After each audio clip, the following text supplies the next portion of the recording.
أعوذ بالله من الشيطان الرجيم. بسم الله الرحمن الرحيم.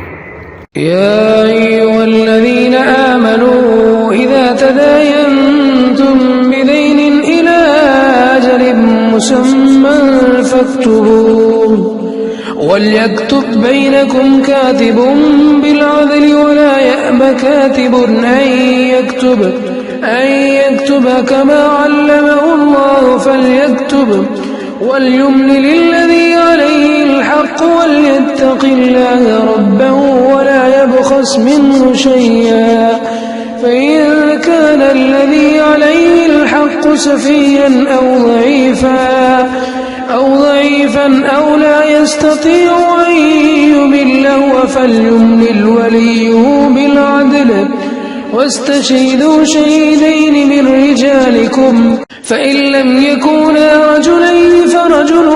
وامرأتان ممن ترضون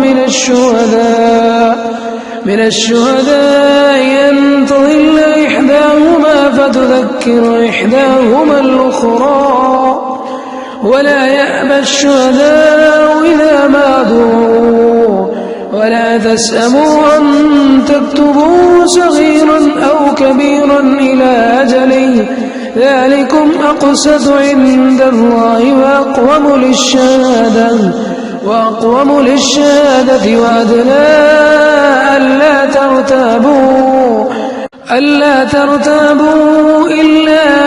أن تكون تجارة حاضرة تديرونها بينكم فليس عليكم جناح ألا تكتبوها وأشهدوا إذا تبايعتم ولا يضار كاتب ولا شهيد وإن تفعلوا فإنه فسوق بكم واتقوا الله ويعلمكم الله والله بكل شيء عليم. وإن كنتم على سفر